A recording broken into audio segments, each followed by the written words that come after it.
TV.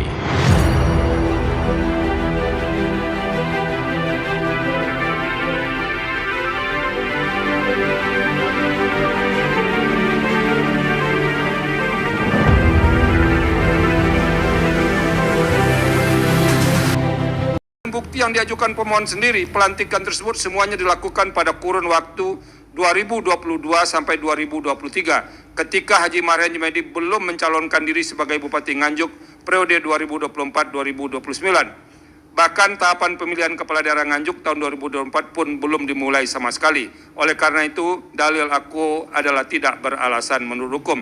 Sementara itu berkenaan dengan calon nomor urut 3 menggerakkan camat, kepala desa, guru ASN, guru honorer, dan lain-lain melakukan kegiatan yang menguntungkan pasangan calon nomor urut 3.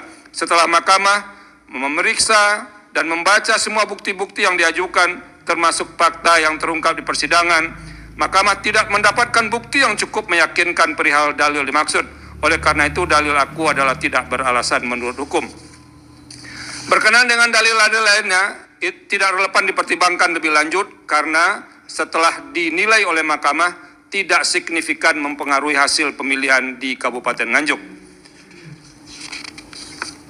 Bahwa terakhir, pemohon mendalilkan perihal ketidaksesuaian antara jumlah daftar hadir dengan surat suara yang terpakai dan seterusnya dianggap telah diucapkan.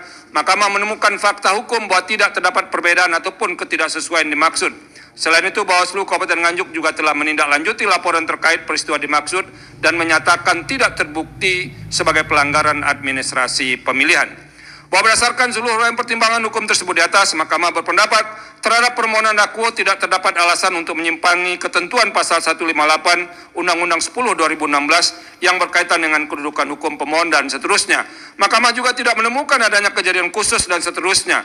Perbedaan perolehan suara antara pihak terkait dan pemohon adalah 12.186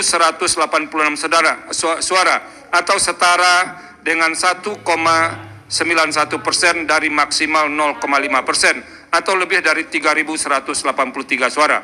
Menimbang bahwa berdasarkan pertimbangan hukum di atas, pemohon tidak memiliki kedudukan hukum untuk mengajukan permohonan akuo.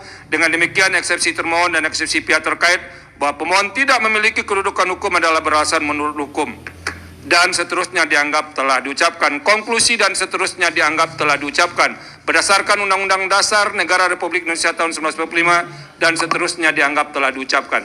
Amar putusan mengadili dalam eksepsi 1 mengabulkan eksepsi termohon dan eksepsi pihak terkait berkenaan dengan kedudukan hukum pemohon. 2 menolak eksepsi termohon dan eksepsi pihak terkait untuk selain dan selebihnya.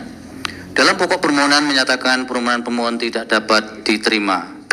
Demikian diputus dalam rapat pemusatan hakim oleh 9 hakim konstitusi, yaitu nama-nama hakim dianggap diucapkan pada hari Kamis tanggal 30 bulan Januari tahun 2025 yang diucapkan dalam sidang pleno Mahkamah Konstitusi terbuka untuk umum pada hari Selasa tanggal 4 bulan Februari tahun 2025 selesai diucapkan pukul 19:34 waktu Indonesia Barat oleh 9 hakim konstitusi di atas dengan dibantu oleh Winda Wijayanti sebagai panitia pengganti serta dihadiri oleh para pihak.